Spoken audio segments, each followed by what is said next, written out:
Hey guys, welcome to SV Salacia, and as you can see, this is not a sailboat. This is my old Cheyenne power boat, and she's been a good old girl, but had an issue with her, and I think it's time to go. Makes you reassess life. You know, we had a crash doing 90 miles an hour. The thing cartwheeled threw us out, so time to reassess things, go a different direction, and talk about sailing. So got a few things to do to this boat before we can do that, though. So it hasn't ran in almost a year, so today we're going to try to get that big block there fired back up. So follow along.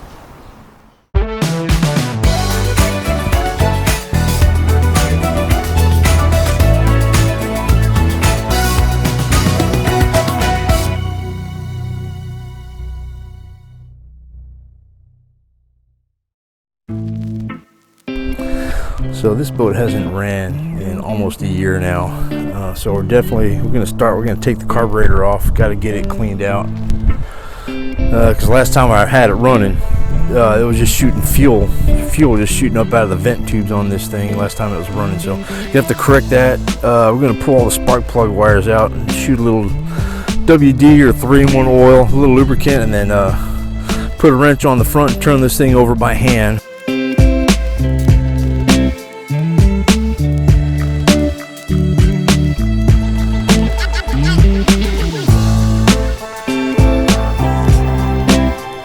So I got everything apart and it doesn't look too bad. There's a little powdery residue in here. That's to be expected. I thought it was going to be a lot worse. I did a E85 at one time. Man, that stuff turned to Vaseline inside there. So this just dried up. I imagine what happened before is that they might have dried up. Some of this powder got inside the needle and seat up in here. Right up in there. That's what the float controls. All you got to do is hang one of those things open and fuel will just pulse out of it as the fuel pump goes. So anyway, this is the secondary side here. The back ones, they have the jet extensions on there, so when you hit the gas, the fuel sloshes to the back, and the jets will stay in wet. And then a primary side. Primary's got a little bit more of that residue in there, but we'll get it out, we'll clean it up, take some carburetor, clean this, and put it back together. And then we're going to pull all the spark plugs out and lube them up. Crank it over by hand. Then we'll crank it over by key, and then I'm gonna have to rig up my MSD somehow. The old MSD fried. I used to have a really nice one, but it's still, I got a digital 6 down in there. So we'll figure a way to get that wired up and get power to it and see if we can get this beast running. It's been a long time. I'm gonna try to see if I can get a look down in here. This is what 700 horsepower looks like. Naturally aspirated, no power adder. These heads by Racing Head Service, fully CNC ports. And then the intake, it's a YN Track Warrior intake. It's port matched to match the heads, so everything's all the air flows smooth right on through here. Really hard to see. I'm gonna have to get a brighter light to look down in there. I want to take a look down on all them holes. So they should be fine. There wasn't nothing wrong with this. I mean, after the engine sunk, we pulled it out, got everything cleaned out, and had it fired right back up the next day. You know, didn't take it apart, just flushed everything out, changed the oil like 3 times, and got it back running. And then took it out and drove it on the water, actually. And then that's when we noticed that the front forks were wobbling like crazy, and investigated further, and I found all that wood busted. So. Well, the carb is done. Man, I love these Dominators. They're so easy to take apart. I don't think I spent 30 minutes on that thing.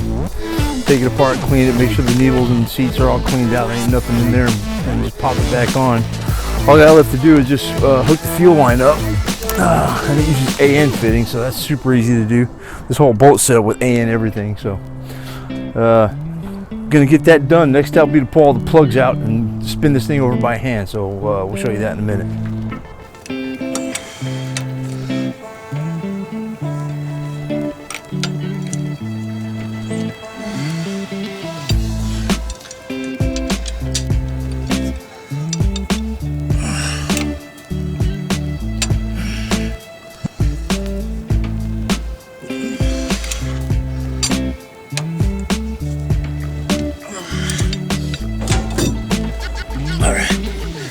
Pulled out all the plugs, shot some WD-40 in the cylinders and cranked it over by hand a few times, like a lot of times. Smacked myself in the chin with a wrench. So What I've done now is hook the batteries back up. Just the 2 main cables, so there's nothing, no power going nowhere else except the motor and the starter. And then I hooked this this little guy up right here to jump the starter, so we can now crank it over on battery power and let it spin around a few times. Oh yeah.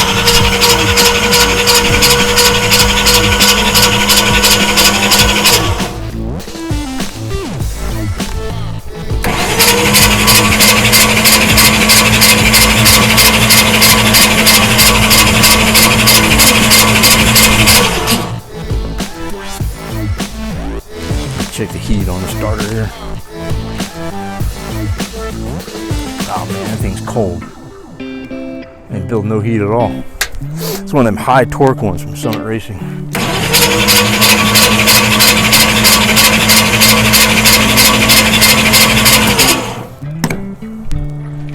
Where's my fuel switch on? We're on right side tank. Man, this stuff's dirty. There you go, right.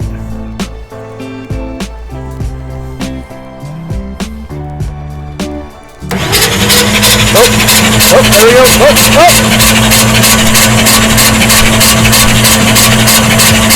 Pump it up, pump it up.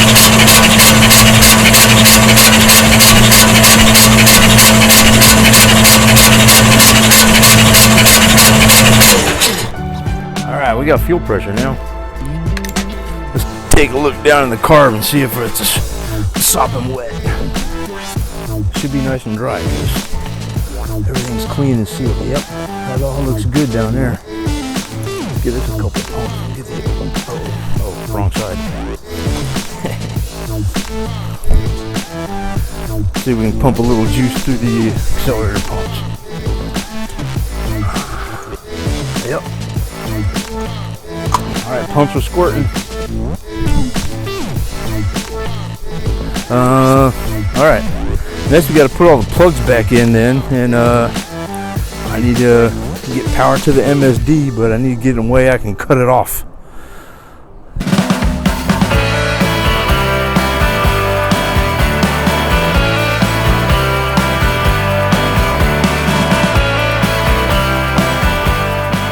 All right, so what I did is hooked up the 2 wires for the MSD to the battery, and then in the back you have some wires back here. You got a power and your tachometer in the block back here. You got a couple of wires coming off the distributor. Those are the trigger wires. Then you got this blue and white one here. They're coming off the coil, so all that goes to the MSD. What I figured out is the trigger wire, which is the blue, the purple and green ones right down in here, over here by where the box is at. It's on a little clip. So right here, all I gotta do is unplug those, and that'll kill the trigger signal to the MSD box located underneath here. That'll kill the signal to the box and kill the engine. So right now the MSD is hot. So here, let's just do it. Man. It should be ready. Well, let me get this towel out of the way. Let's get everything out of the way that may be in harm's way. Got some tools over here. Let's get these tools put up. My little fender protector out of the way too, so they don't catch fire, because these fenders get hot in a hurry. Takes no time for these fenders to get wicked hot. Or not the fenders, the headers. These headers right here, they're gonna get wicked hot in a hurry, so we're gonna get this blanket out of the way. Just toss it on the ground down here. And they got 3 cameras running. You got the Canon running right here with a shotgun mic, so it'll get some sound. And then I got my lavalier mic on this one. Got the GoPro back over here. Got the old Sony, had this guy forever. Got him sitting over here, so let's see how we're looking.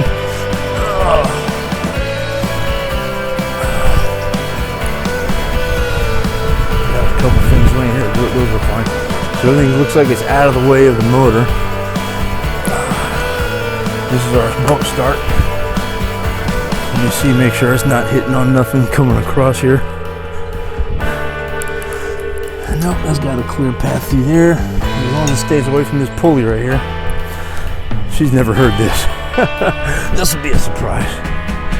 So I'm gonna pop this a couple times, get a couple more squirts of juice, and hit the button. It should be ready to go. Here we go.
Yep, just pull the trigger wire, cuts it off. Cool. So, boat's running.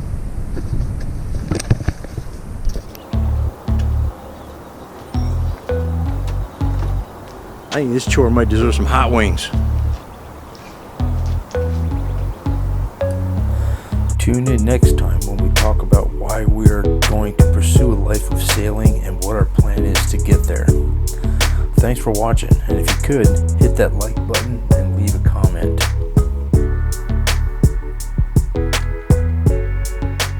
Also, take a second to hit that subscribe button. It's a free and easy way to support our channel. Thanks again for watching, and we'll see you next time.